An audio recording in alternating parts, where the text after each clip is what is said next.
Morning. Um, yeah, so I meant to play this last night, and then my dog demanded while it was in the middle of downloading, because apparently I'd never downloaded it, uh, bedtime. So, did not end up playing the game last night. Um, so I'm still setting things up for things, which I'm actually going to rename this to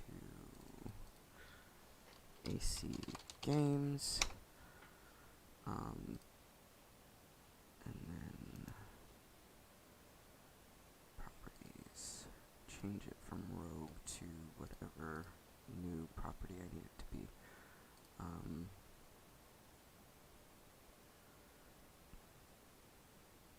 Which I'll deal with once I've got the game up and running, I guess. Because the game is currently, I hadn't been able to get everything situated because it needs access to, it needs to be on. So, it needs to be finished, installed, and basically running. Which apparently it just needs to handle the DirectX stuff, I guess. Go figure. Uh, so, you guys are getting a chance to see how all of this is going to work as I set up for the first time a game.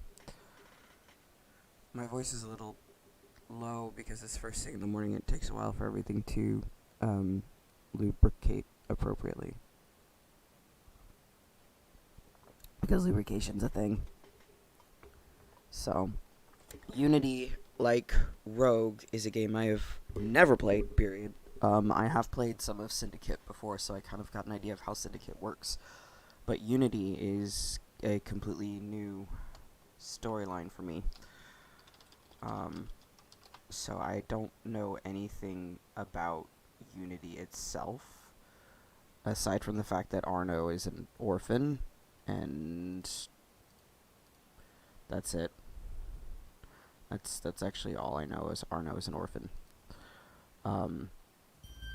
Possibly raised by Templars, possibly not raised by Templars. I'm not 100% sure on that part. If like the Templars actually had a hand in his growing up. Let's see if I can get it to. Alright, I'm gonna hit cancel on that, and then I'm still trying to get it to allow me to select the game in question. Nope.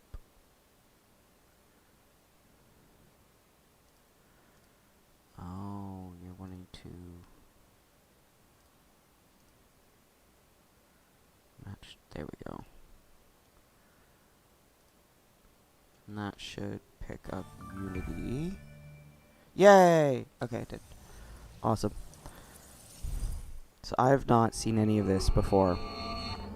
Like, I haven't even seen the trailer for this game before, so this is going to be interesting.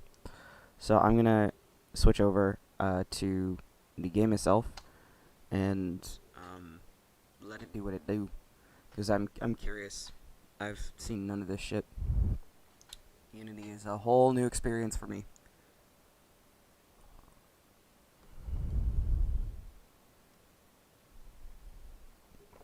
Completely new experience.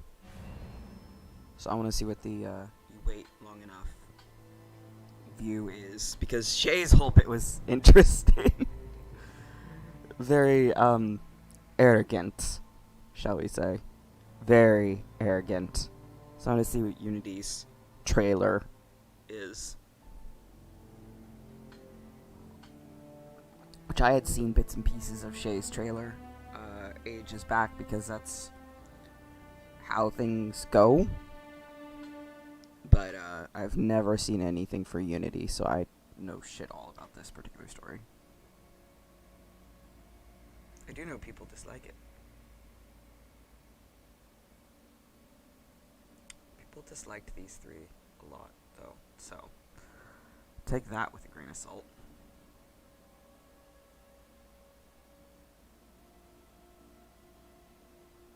Okay, creepy music.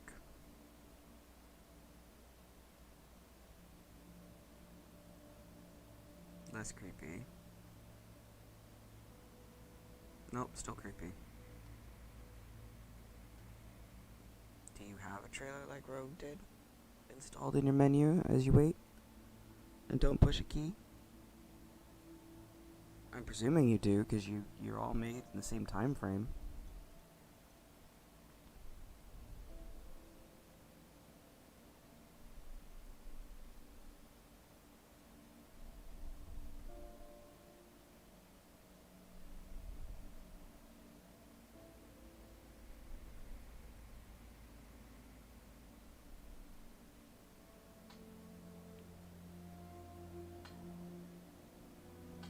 Granted, Rogue dumped theirs, like, really fast, so...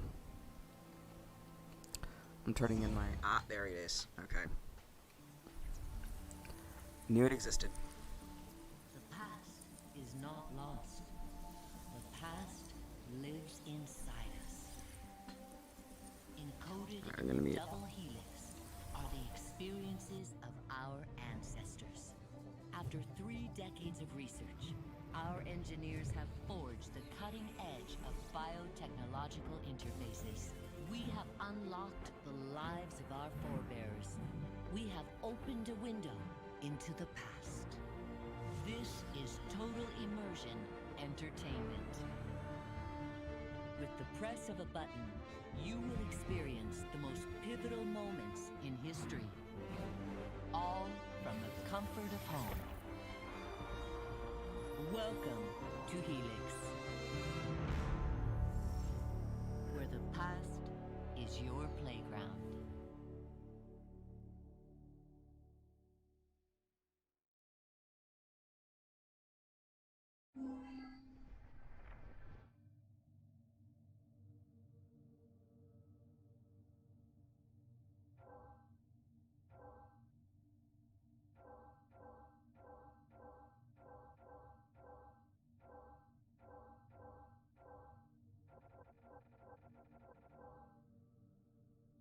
I'm sorry, what? Okay.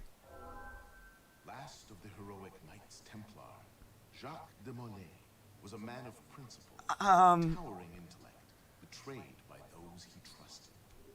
In this episode of Fallen Heroes, experience Jacques de Molay's final tragic hours through the eyes of one of his closest friends and advisors.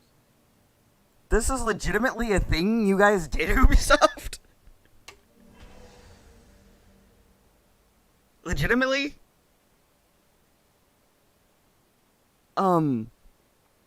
What? What?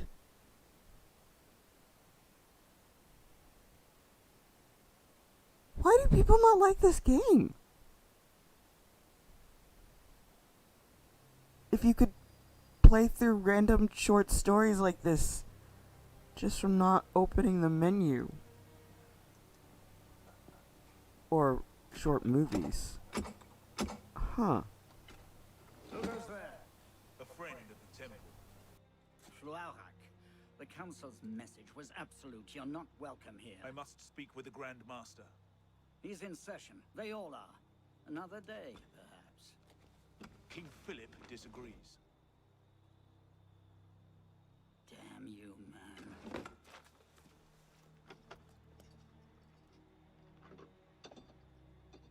Why you're not rotting in a cell at this moment, I cannot fathom.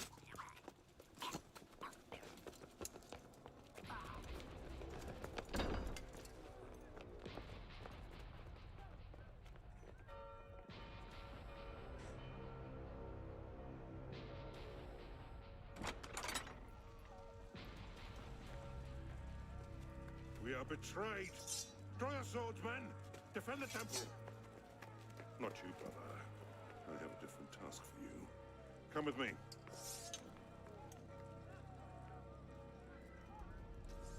King Philip's moving faster than we expected. Another hand is at work here.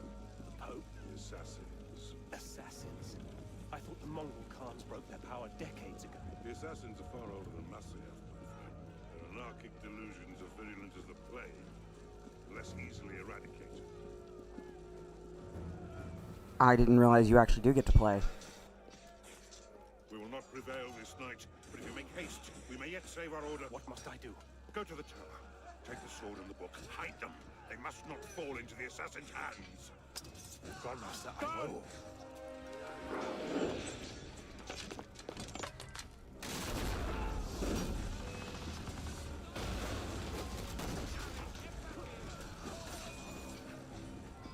Hold the bridge! Hold! Dad! I have to take a different way.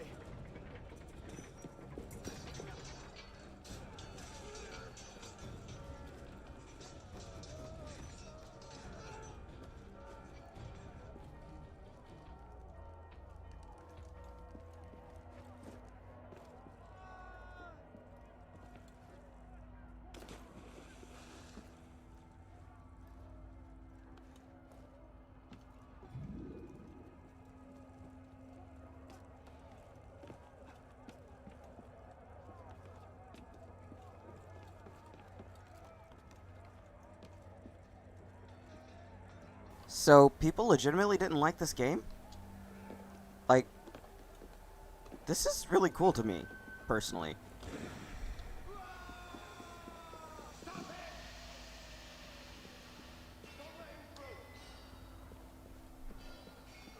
Having, like, these little tiny stories that you can play. Tower! They've breached the tower. They've taken them.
That's cool.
Clement, hear me? Before this year is out, you will answer for your crimes before God Almighty! And you, King Philip, no punishment is too heinous for the great evil you have inflicted upon the temple! I curse you! Curse you to the 13th generation of your blood! You shall be cursed!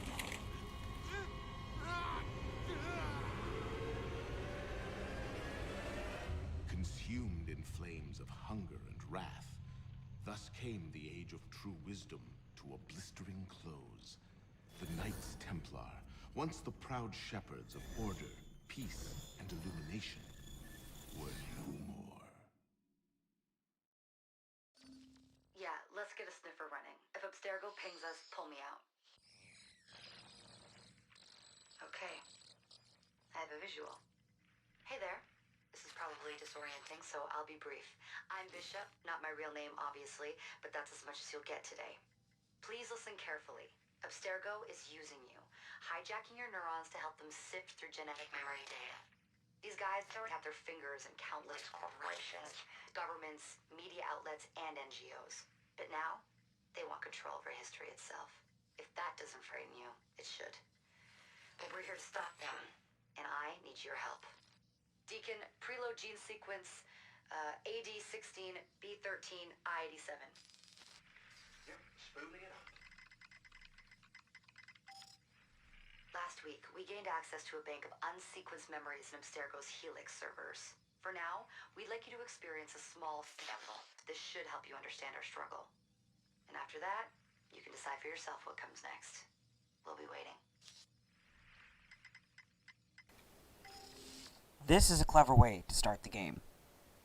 To have you sit there, wait, and hope that there's going to be like a trailer thing like they did with Rogue, and instead they just dump you straight into it. Like, straight into it. It's like, no, you have this unique kind of VR Animus headset thing, which is weird. And I'm going to quiet now for a minute because this is apparently when Arno dies. Or, Arno's orphaned.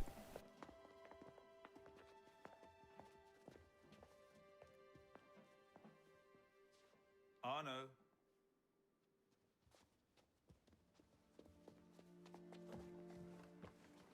Can't I go with you, Father? Courage, my boy. You wait just here. I will return when this hand reaches the top. That's forever. Not as long as all that. And when I get back, we'll see the fireworks. And Arno, no exploring, hmm? Yes, Father.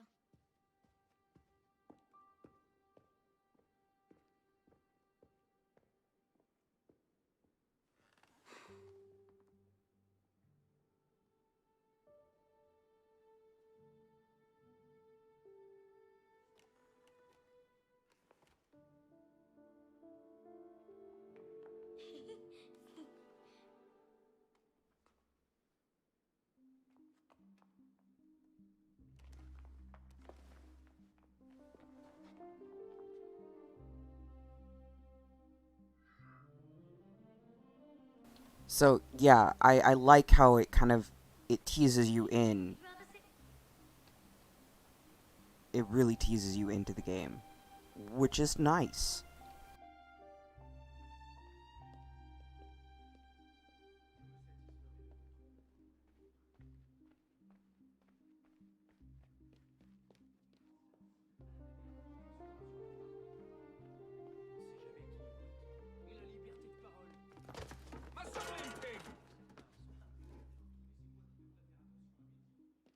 Guard, attrapez-les. You're gonna get such a thrashing.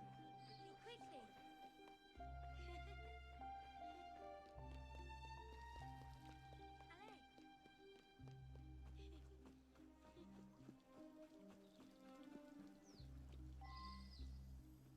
Bet you can't steal one.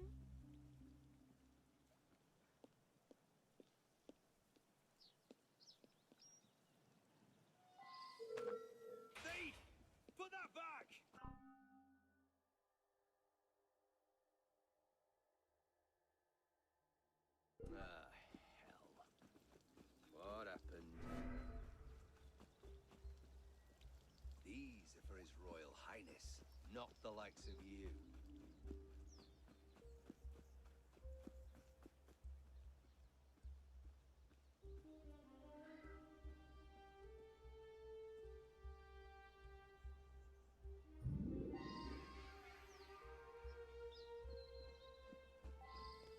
Hurry, through here.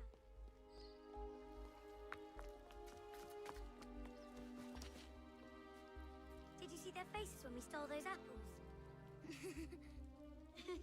I'm Arno. Elise. I'm here with my father. So am I. He has important business with the king. What should we do now? Shh. Listen. Don't worry, they'll never think to look for us in here. It was my fault. I'm the one who took the apple. Let's see where they're going.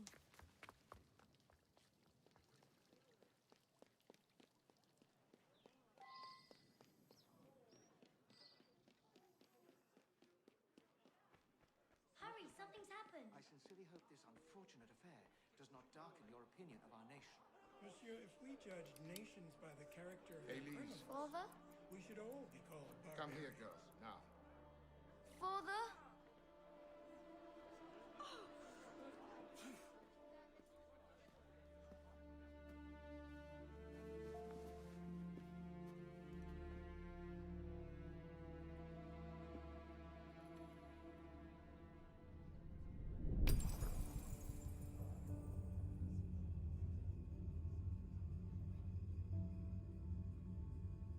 Come away, boy.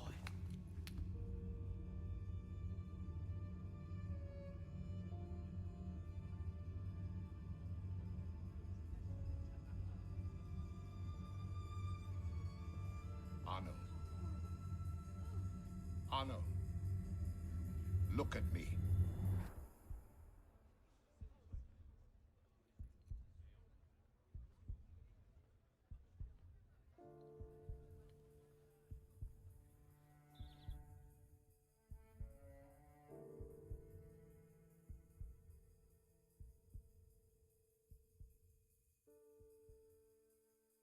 That is really heartbreaking.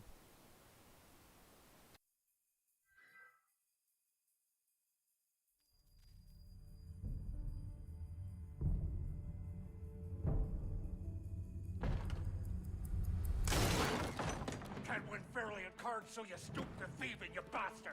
Calm down, Victor. I've only come for my watch. It's my watch. I want it fairly. Well, in a just world, Victor, I would agree with you, but this is not a just world. This is France. You're a dead man. Oh, step lightly there. You'll hurt yourself.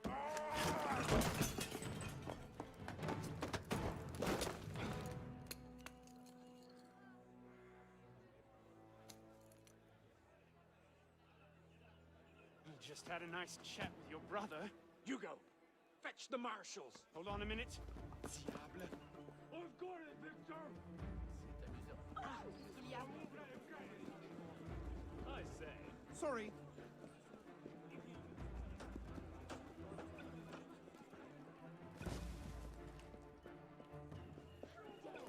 Pardon, madam.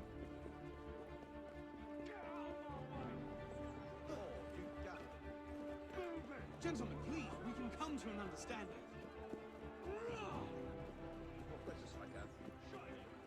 Please, excuse him, he's not housebroken.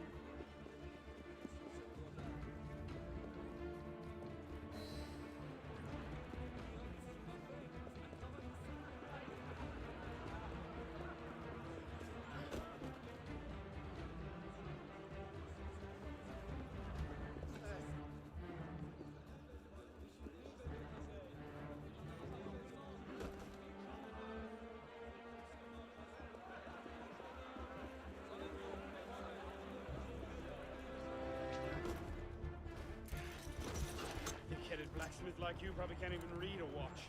Come over here and say that! No. Get back here! Au voleur! Emparez-vous de lui! Keeping up? Shall I call a break?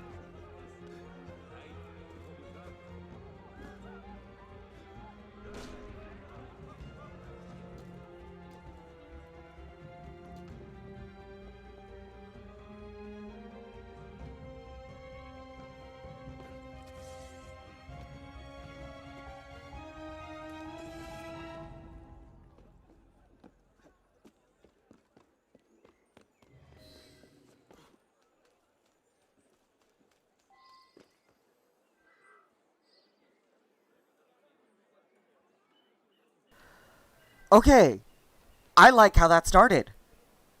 I really like how that started.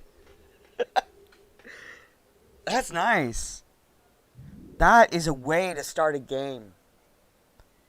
That is a way to start a game. Like, trick you into thinking, okay, you're playing kind of a side story thing, which is weird, and that's part of the whole original menu option, and then just dump you right fucking into it. That's immersive. Why did people not like this? Because that's really immersive. And as someone who enjoys immersive games, I really do like that. A lot. It's fun. Players 1 max. Oh. Okay. Interesting. This makes me curious how they're gonna do, because they kind of backed away from this because it did get them some kind of, the type of gameplay, because it got negative responses. But eStore, which I already have all of that database. This is what I wanted to open. Because the encyclopedia. People. General. Arno Victor Dorian. Born to Charles and Marie Dorian in 1768, Arno appears to have spent most of his early childhood traveling around Europe and North Africa. I also like how kind of sleek this setup is, as well. With his father, his mother having left after what was described as a philosophical difference. Philosophical difference here can be taken to mean found out her husband killed people for political reasons. I imagine she was very keen to consciously uncouple from that guy as quickly as possible. Wow! Arno drops out of historical record until mid-1780s when his name comes up in several dispatches from the Marshalsea in and around Versailles. Fragmented records identify him as a prisoner in the Bastille in 1789, but he was not among the prisoners liberated when the fortress was stormed. The only other direct reference to an Arno Dorian are in the Journals of Napoleon, in entries dated 1792, October 1795, and May 1808. I'm still working to dig up more details on Arno's relationship with Napoleon. Suffice to say they had an interesting friendship, in the way that a philosophical difference can be interesting.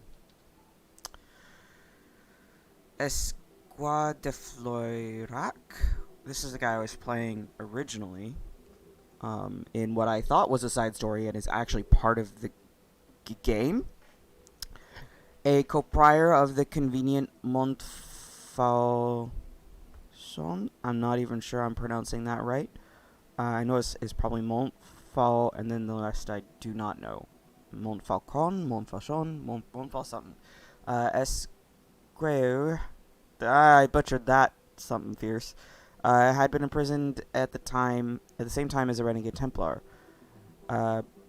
This fucker and this unnamed Templar confided in each other, whereupon the Templar allegedly revealed a great many vices and misdeeds within the order. Upon the strength of this evidence, the order of the Poor Knights of the Temple of Solomon, the Knights Templar, were rounded up and destroyed. Who? Your fault. Francois de la Serre. Little information is known about Francois de la Serre. Survives. A minor nobleman, he kept an estate in Versailles and a smaller house in Paris, and was known to be close confidant of the King of Mirabeau. His wife, Julie, died sometime in 1777, and de la Serre was left to raise his daughter Elise on his own. Jacques de Molay. Jacques de Molay was born between 1245 and 1250.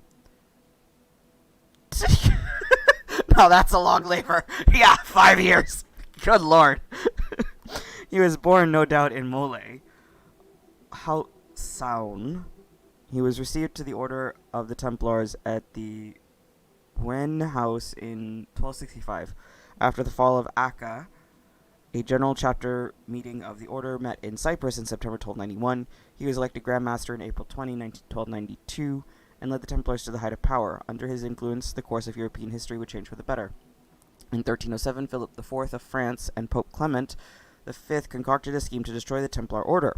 King Philip, deep in the debt to the Order, drummed up largely unsubstantiated charges of heresy and blasphemy against de Molay and his followers. On October 13th, a coordinated raid ended with the arrest of nearly every Templar in France. On May 2nd, 1312, the Pope officially dissolved the order and gifted all of its assets to the Knights Hospitaliers. In March of 1314, Jacques de Molay was burned at the stake. With him died great civilizing forces of Western Europe. In 2001, researchers at the Vatican Secret Archives uncovered a document written in 1308 by Pope Clement, which absolved Jacques de Molay of all charges. However, the parchment was lost remains a mystery, though I think we can agree it didn't lose itself. That's interesting. So groups, I have nothing. Paris stories, I have nothing. Interesting. Locations. Okay. Palaces. Palais de Versailles. Originally a hunting lodge built for Louis XIII, the Palace of Versailles was expanded into one of the largest places in the world, and under the seat of the French monarchy, under the reign of his successor Louis XIV, the royal family abandoned the palace for the Tuileries in Paris at the outset of the French Revolution. After the king's arrest, Versailles, along with all other royal possessions, was confiscated and sealed. The furnishings were sold at auction in 1793, and in 1794 was turned into a museum. Odd. They got rid of everything in it, and then turned it into a museum. What were people supposed to look at? Small signs saying a fancy chair used to be here. Despite the various restorations, that's sarcasm. That makes me think of Sean. Despite the various restorations, empires, and revolutions that followed, Versailles would never again be a center of political power. Okay. And then miscellaneous. Events. Persecution of the Templars under Philip the Fair. When Philip IV of France, also known as Philip the Fair, came to the throne in October 1285, he was determined to reorganize the kingdom's finances. The crown of France was in substantial debt to the Order of Knights Templar, which had become an order of rich bankers. In order to seize its fortunes and destroy its political importance, Philip the Fair decreed the order dissolved. He promptly arrested all Templars in France and urged other European sovereigns to follow suit. Arrested in Paris, 138 Templars faced accusations of Guillaume Yambert de Paris, head of the Inquisition in France. Among other blasphemies, the Templars were accused of worshipping an idol, Baphomet. Legend has it that at his execution, Jacques de Molay placed a deadly curse on his accusers.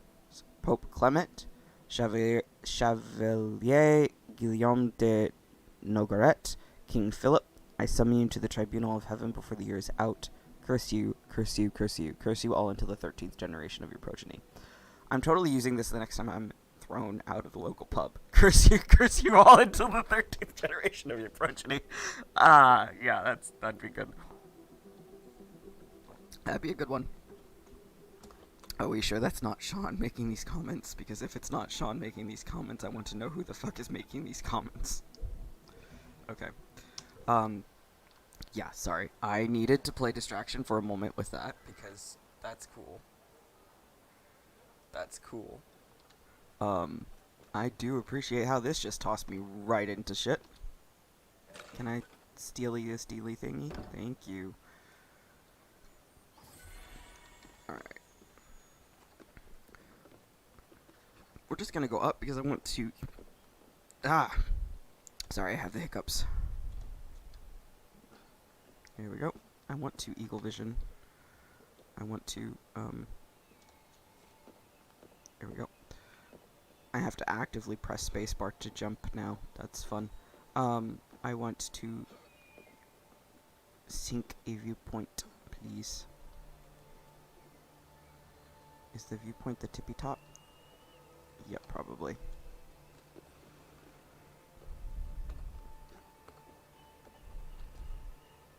Yep.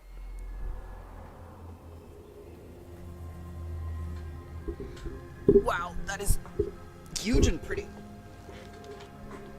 Like, very pretty. I got this game after the Ubisoft was trying to help raise money for the restoration of Notre Dame after Notre Dame had it burned.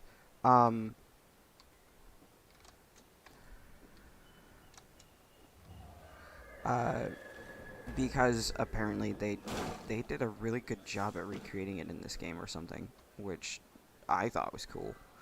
And I was like, yeah, I'll support that. I'll totally support that. So there's 2 Eagle Vision spots. Okay, so there's 2 sync spots. I'm just gonna go... What is this? Oh, it's a shop. Okay, I'm just gonna go casually loot shit. Okay.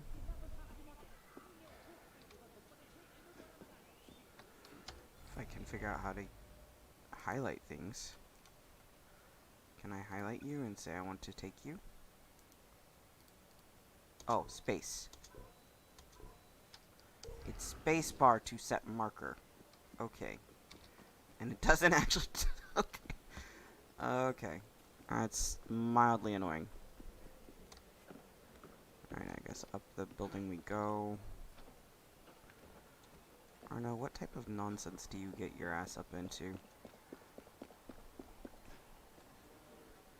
That is one heck of a jump.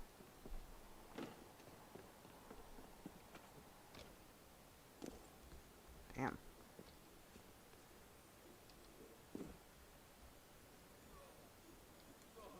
Are you inside? Oh, you're inside there.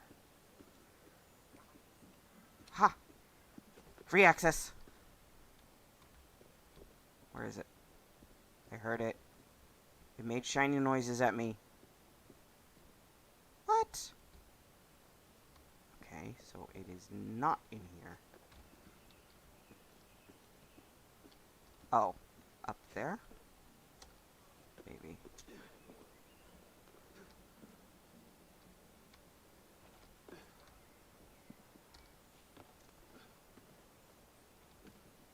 No? Can I get in the second floor? Yes, I can.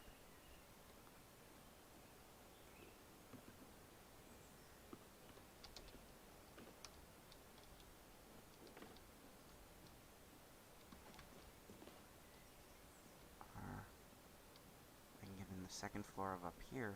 That's locked. Okay. I have to have a lockpick skill?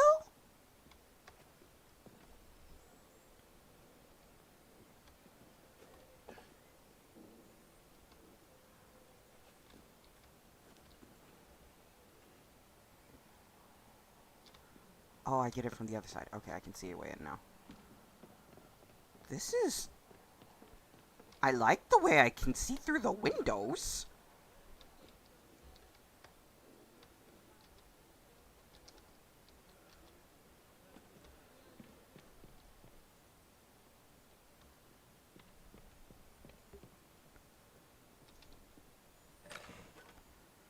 I do like the way I can see through the windows. That's nice.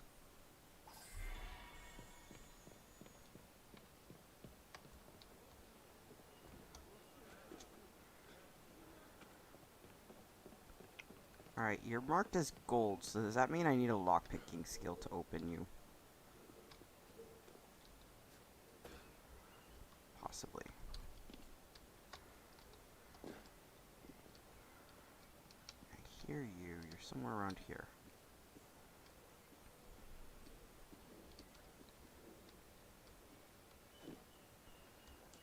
Aha!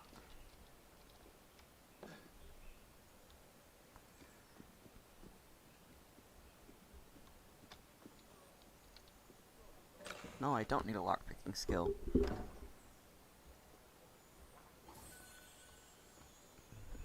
Okay.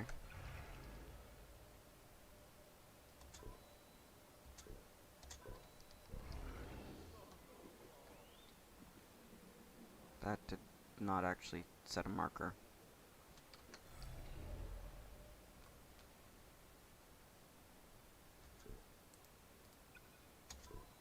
There we go.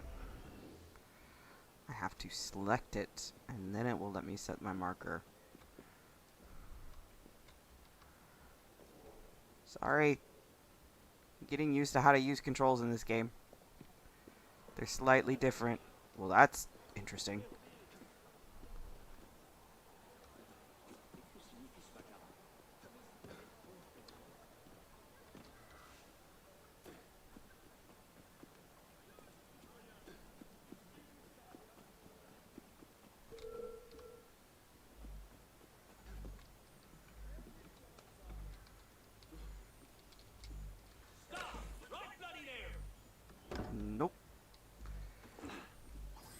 Yep, I'm leaving.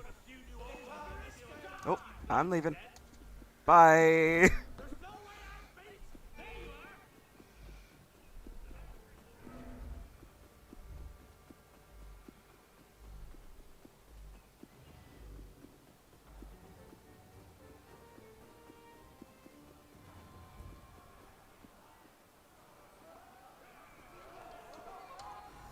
Okay.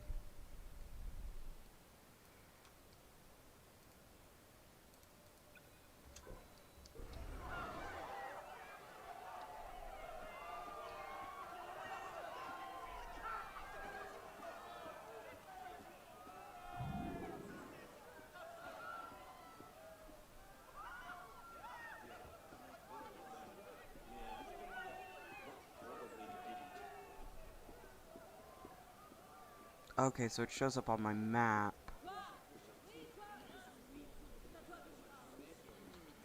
Okay, that's clever.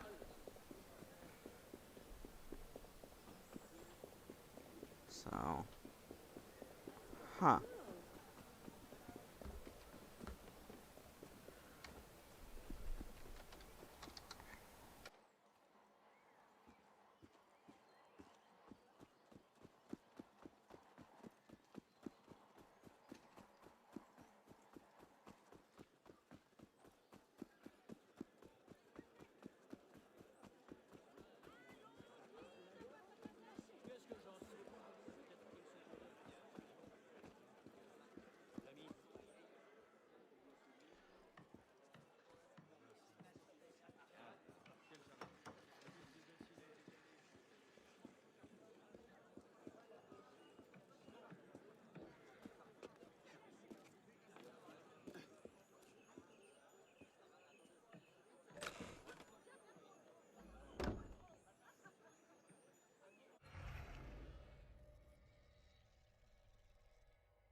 Get the hell out of my bleeding face! Shit! Where'd he go?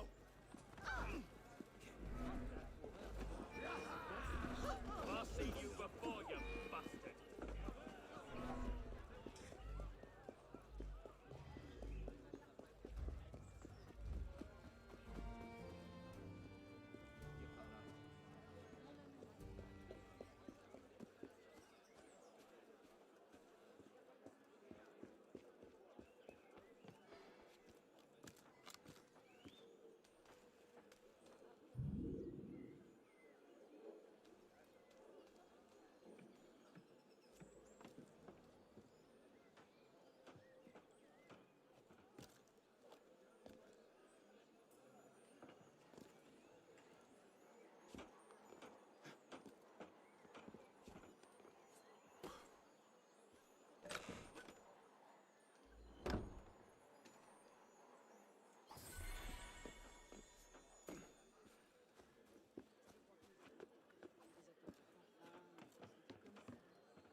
dois-je appeler la gare? Disons simplement que certains endroits de Paris, les murs font un peu...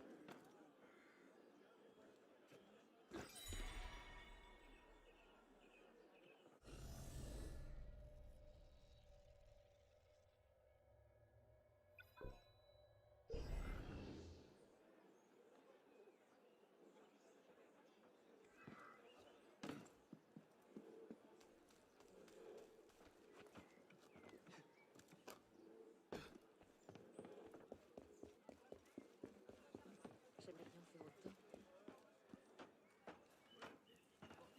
Bonjour, monsieur, et bienvenue.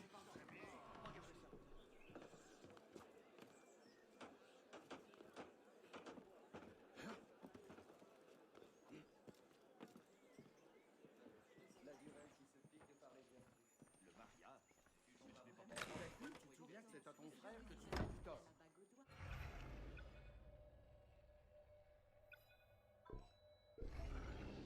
Je préférerais ne pas mélanger nos deux sangs quand maître François...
J'avais jamais vu ça.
Has he lost his mind?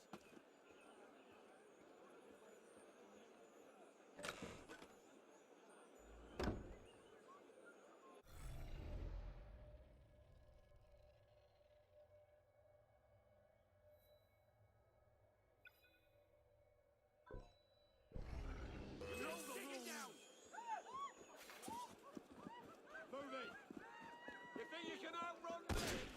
You won't escape me, citizen. Il se passe quelque chose là-bas. Tourne dans ton terrier. I beg your bloody pardon. You're not that fast.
break first, I wonder.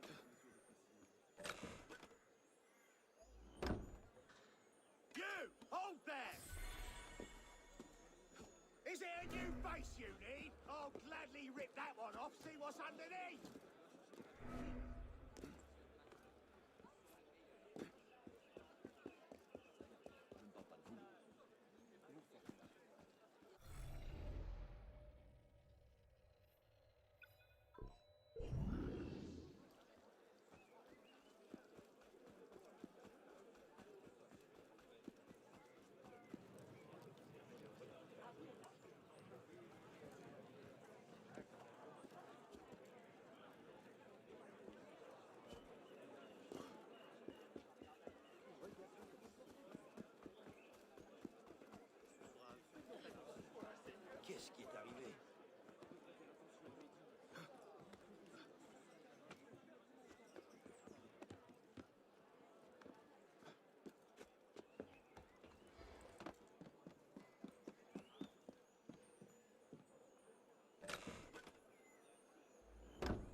moi qui devrais faire attention à Lydie.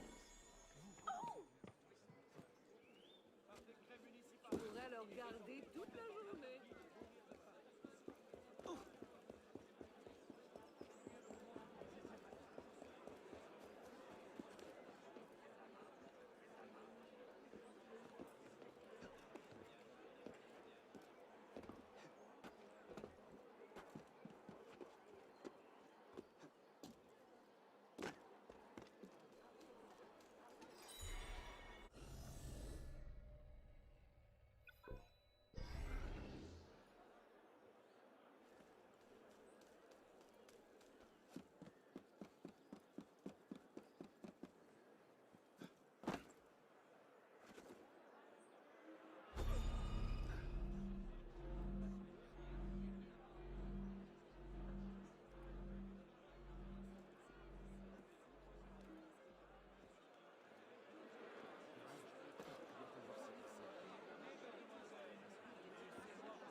Get over here, you runt! I've got a bloody message for you!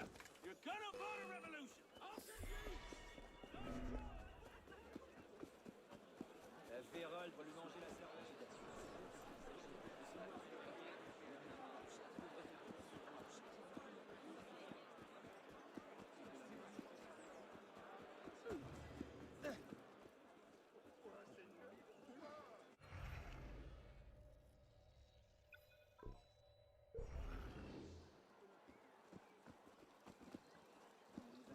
Ce sera la prison. Et le pire.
And where in God's name have you been? Ha! Got you now, you little shit! Just a little misunderstanding. Nothing to... Your master's harboring a common criminal. In broad daylight, he broke into my home and stole my watch. Did he indeed? Well, I'm sure the Marshalsea would be more than willing to sort this out. Sort what out, Olivier? A most serious accusation against your ward, sir. He robbed me. Of what, precisely? Wait for me in my library.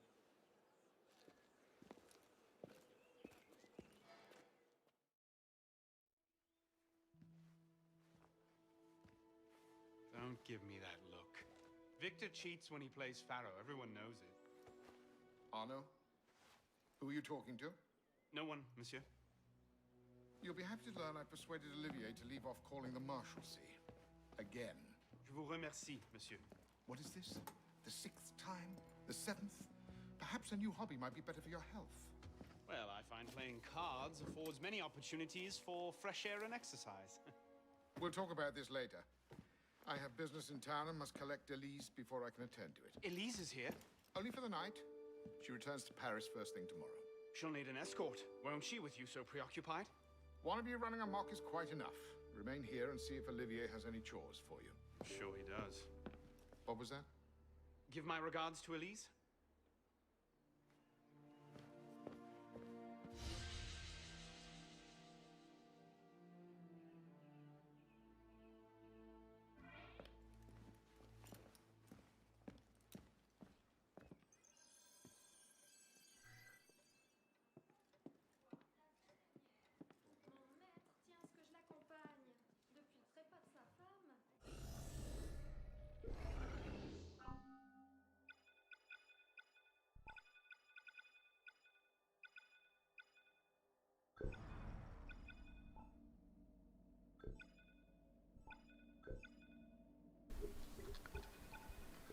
So we have Village du Versailles. When Louis XIII built his first hunting lodge in the village of Versailles in 1623, it was surrounded by vast forests where the king could indulge in his favorite sport. It was his son, Louis XIV, who decided to make the central point of France. In the 1660s, he decided to construct a chateau to commensurate with his ambition to control the French state. In an act, he left Paris behind for fear of revolts he had known as a child during the Fronde. In short, he no longer wanted to be the subject to the fervor of Parisian crowds. Between 1665 and 1680, some 25,000 men and 6,000 horses busied themselves daily. One team worked days, the other nights, by torchlight. The church apparently tolerated work on Sundays. The French king wanted the magnificence of the palace to reveal his unequaled power to the rest of Europe as a capable of forcing nature as he was imposing his law on the world. Versailles was a showcase. Nothing short of perfection would be tolerated. I find it hard enough to install decking. Mind you, I don't have 6,000 horses to help me. Not that they're much good with hammers. The village of Versailles would also quickly develop, if only to accommodate all the courtiers. In 1682, they numbered 6,000. By 1690, their number had reached 10,000. To ensure their continued presence in Versailles, Louis XIV determined that all buildings erected in Versailles be non-liable to seizure for debt, which made the village particularly attractive. Louis XV and Louis XVI would both make great many changes to the chateau, while transforming the village into a hub from which the royal administration exerted its power. It was in Salle des Menus Plaisirs, literally the room of lesser pleasures, essentially a storeroom for royal decorations and disguises, that the Estates General were held in May 1789.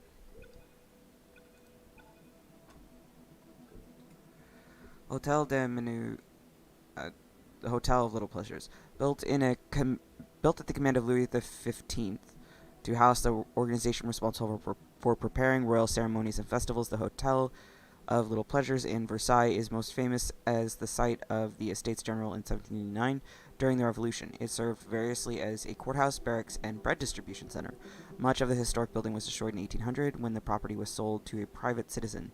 Today, the site is home to the Centre de Baroque Musique de Versailles. Cockade.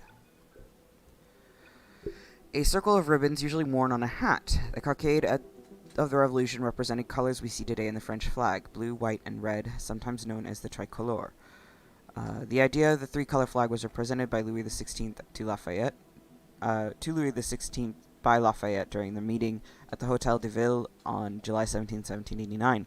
Next to the blue and red colors of the cockade of Paris, Lafayette had added the white cockade of the monarchy, conferring upon the sovereign a central role in the new definition of powers. Note that the king didn't last, but his symbol did.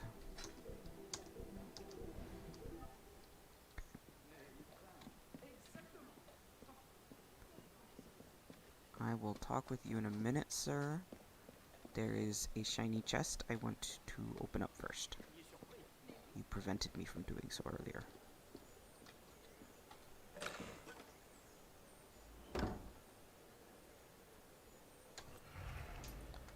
Alright, now what is this? Oh, okay, that's a fast travel point. What is this? Oh, that's the hotel. Okay. Okay, that explains everything. Alright, now we talk to him. I'm going to do this one more and then take a pause.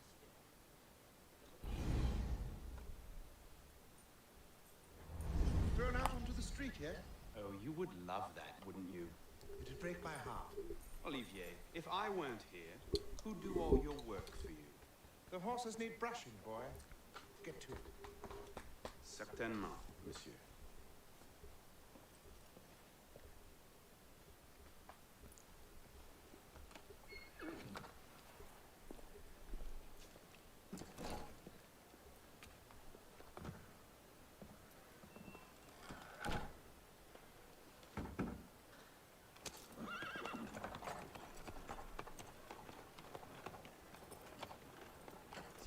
Sire de la Serre, wait! Nom de Dieu, nom de Dieu. Some trouble, mon ami? A letter for Sire de la Serre. It's very important. Oh, calm yourself, Perrault. That letter won't reach Monsieur de la Serre any faster if you drop dead of exhaustion. Give it here. I'll catch You it. must receive it today. It's very... Very important. Yes, I heard you the first time. I'll see that he gets it. Ooh. Monsieur de la Serre! Stop! Bad luck, lad. You'll have to go Make round. way, make way! War over. What was that? Damn it, slow down!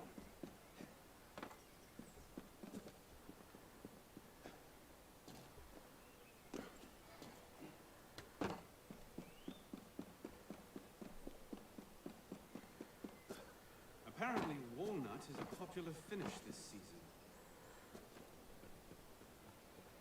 Who is driving this coach? Pelops?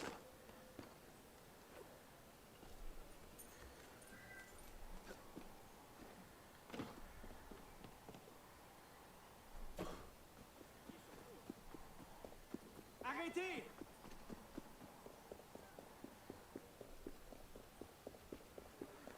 Monsieur de la Serre! Mes excuses. Wrong carriage. What I need is a bird's eye view.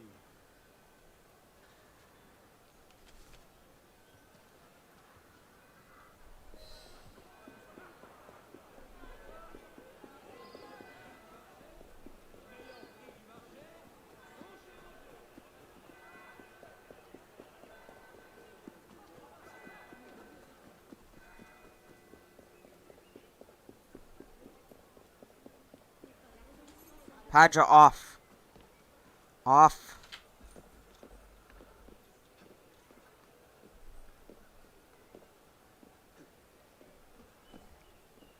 Oh shit. How long has that been on?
Nous devons agir, sans quoi il sera trop tard.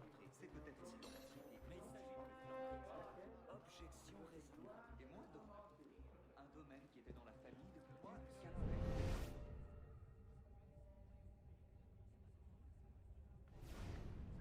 On va prendre silence. Votre père avait contracté une dette auprès du mien. Vous devez l'honorer. J'ai contracté la justice en ma parole, cette plume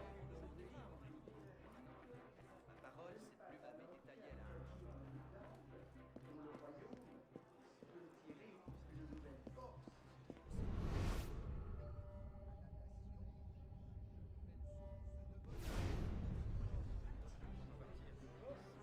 La dette de l'État, déjà immense à mon avènement au trône,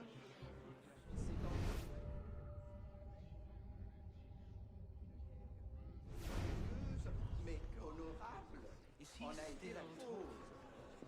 L'augmentation des impôts en a été... Where the devil are they?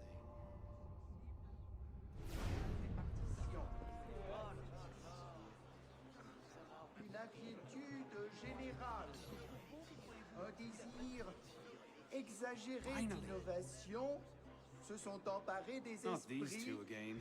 Must et have tailed me from finiraient the par estate. égarer totalement les opinions si on ne se hâtait de les fixer par une réunion d'avis sages et modérés.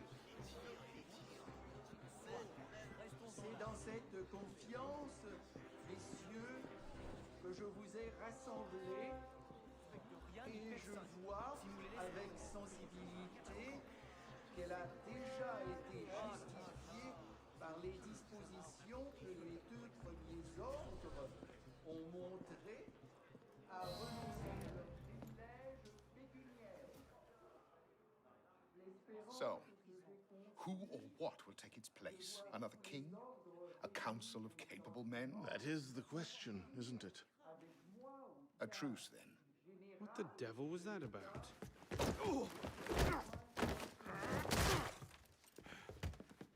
Now, we can resolve this without recourse to violence, can't we? Get him, Hugo! I suppose not. Get him, Hugo!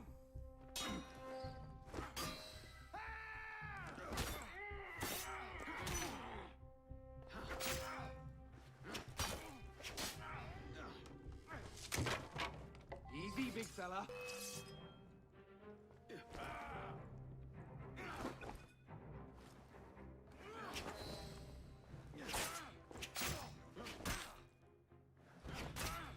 No, Richard!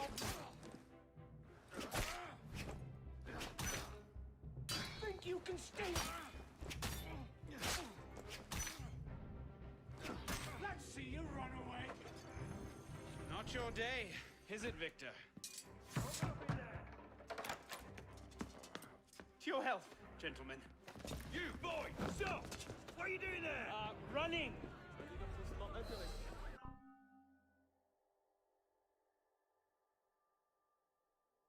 He's getting away!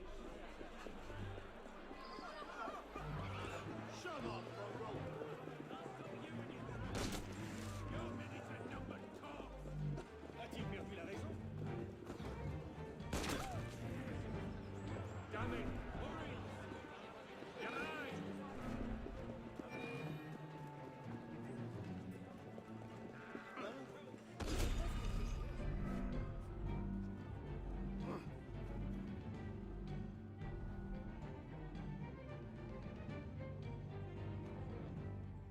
Vous venez m'espionner? Je le savais.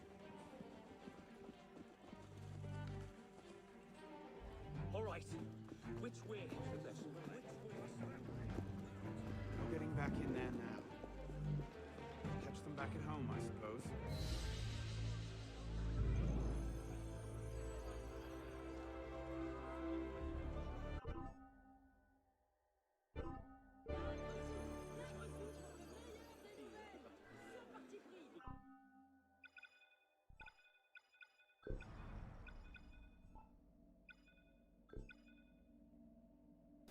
Okay.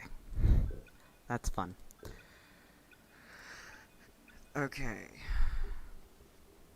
Louis was never meant to become king, but his father died in 1765, followed by his two older brothers. When his grandfather, Louis XV, died in 1774, he came to a throne for which he was ill-prepared. Louis and his wife would fail to provide France with an heir for 7 years, to the derision of the French people. Even the celebrations of their wedding day would end in tragedy, with the death of 100 Parisians following a stampede at a fireworks display. An indecisive man, in the words of one deputy, the king spent his whole life saying each evening that he was mistaken that same morning.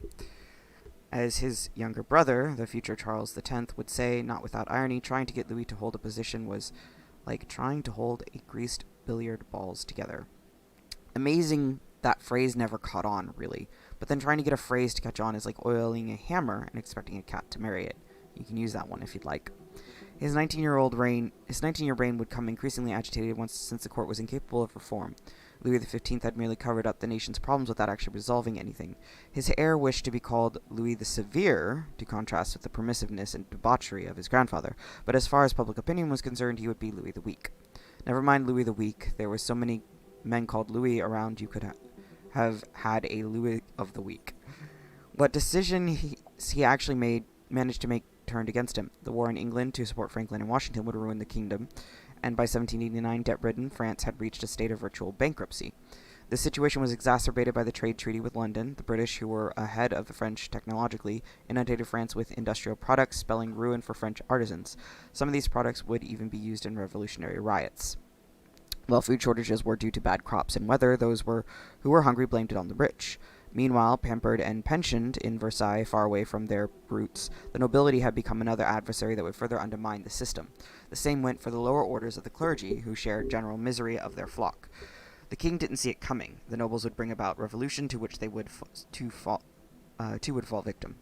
In summer of 1791, the revolution heating up, Louis provided the perilous plan to secretly flee from Paris to the supposedly loyal troops in the east. The royal family's arrest at Varennes would spell the end of absolute monarchy. On August 10th, on the grounds of the Tuileries were invaded, Louis took refuge in the National Assembly, but the damage was done. Shortly thereafter, he was stripped of his power, arrested, and sent to the medieval fortress of the Temple, and from there to his doom.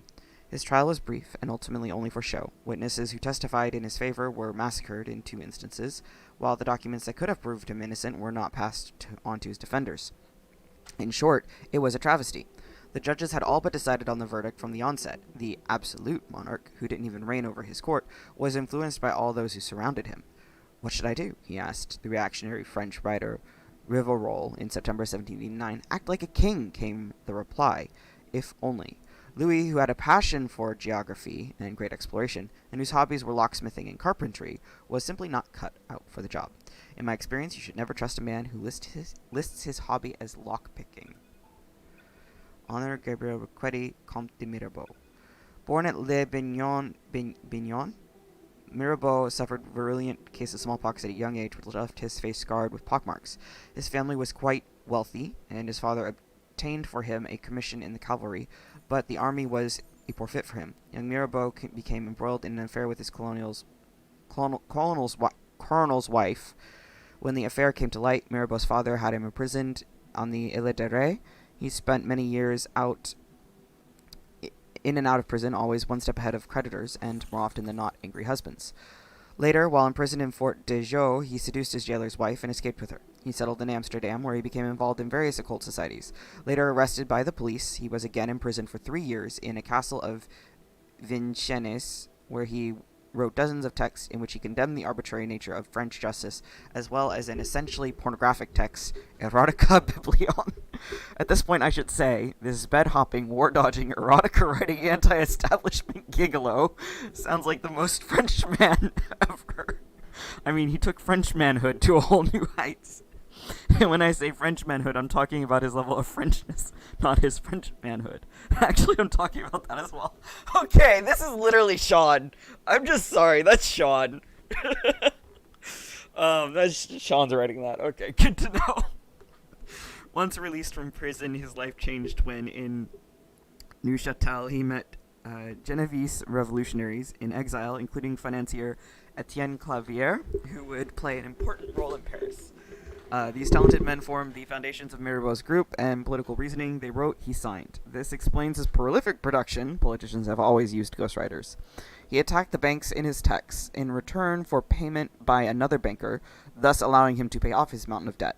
He also attacked French Minister Charles Alexandre de Calonne, which led to yet another lettre de cachet, and his subsequent exile in Prussia, where he acquired the certainty that the middle classes shall only be freed by joining forces with the lower classes. In any case, the nobility wanted nothing to do with this strange marquis. At the outset of the revolution, he was elected to represent the Third Estate at the Estates General. For all that the inspiration for his political workshop lay with his friends, Mirabeau, an exceptional orator, was merely their spokesman. The remainder of his story is better known. His services were paid for by the king as early as October 1789, even though the court never heeded his advice.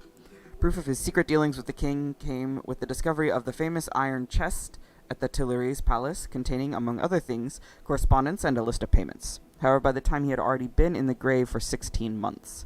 Prior to his death, when his health, damaged by his excesses, had all but failed him, his last speech was delivered by Talleyrand, but in actual fact had been written by Genovese pastor Etienne Salonion Rebaz.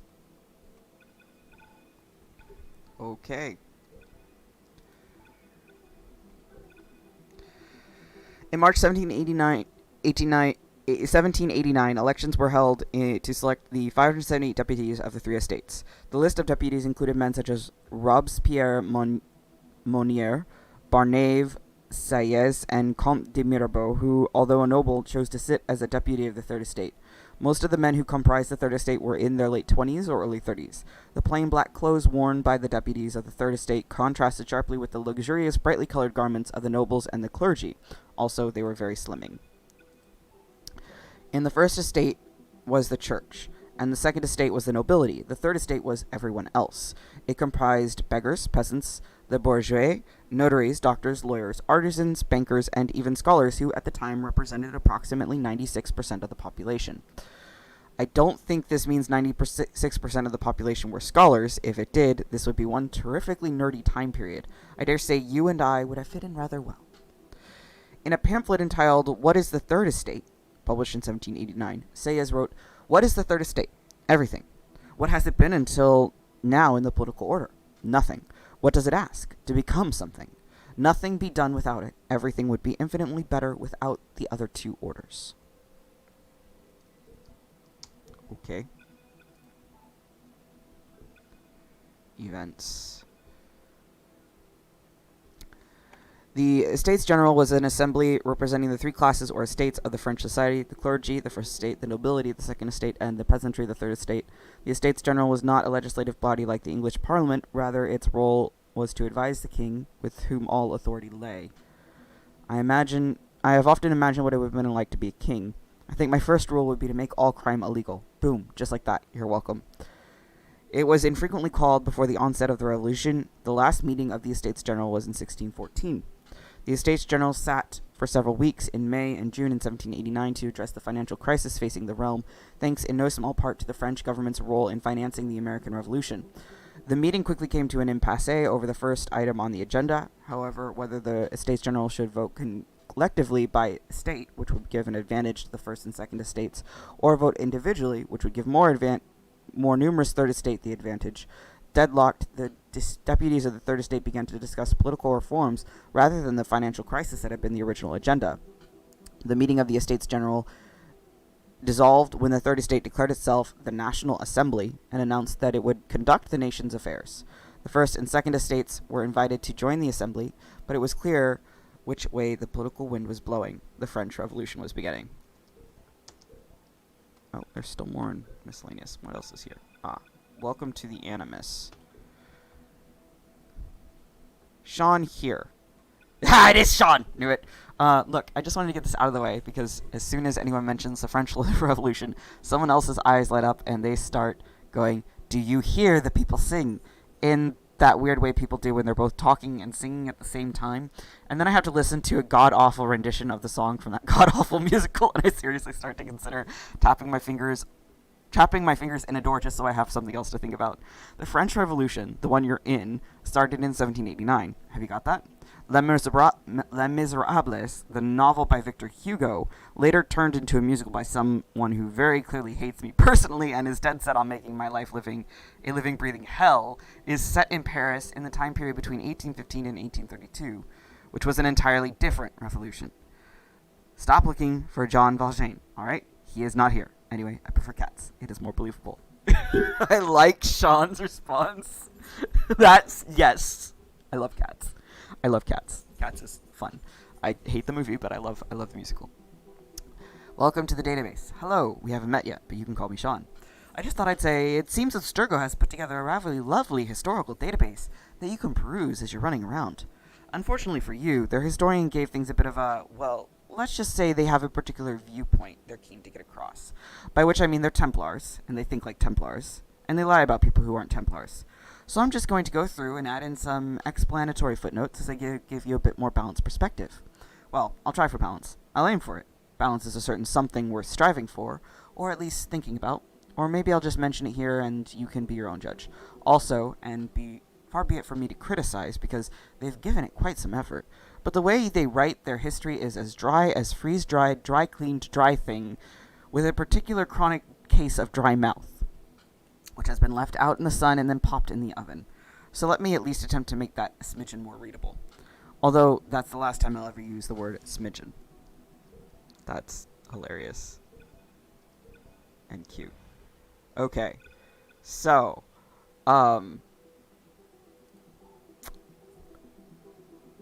apparently this is how this game goes.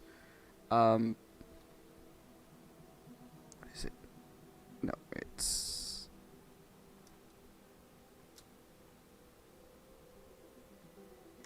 There we go. This is how this game goes. It just dumps you right into it. C'est la vie, no matter what. Deal and suffer. I actually do like that a lot. So, I'm going to end playing here, just because that's how I am. I've also been streaming for an hour and a half now, and I need to process my life and go through my media and do some schoolwork and eat some food. Food is really important. Also, I have a dog that I need to take care of, and then I'm apartment hunting later today, so, see y'all later.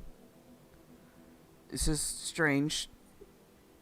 Patrick, stop eating that. That's not a chew toy. No, that's a scarf. This is strange. And I quite like how it starts, because it just dumps you into it. I do feel a little sad that the modern day storyline is not as apparent in this game so far. There's not much going on modern day storyline wise, like there was with Rogue, which I liked the fact that you could wander around and do shit, and then now you get recruited as a Templar. And the same with Black Flag, but so far it just seems like this is just you're straight into it the entire time, which I think was the same with Syndicate. I've only played part of Syndicate and not played further, which is a little sad, but we'll get through this, and then it's on to Origin. Oh jeez. Origin has a lot, and I have this inexplicable urge to literally clear out everything on the map. If you've watched me play, you've probably seen it. How I just go through like, fuck it, and I spend 2-3 hours literally just clearing the map. Yeah. Then stick me into Origin, Odyssey, and Valhalla. I thought Black Flag was bad. Origin, Odyssey, and Valhalla is like, oh my god, my brain, there is so much I need to do, and yeah, it causes issues, obviously. So those are going to take forever to play, but enjoy it, because my camera is this direction. it is, so far I'm liking this. Arno is pretty fun. Also, it's like very weirdly smooth and movie-like, and I'm not sure how I feel about that at all.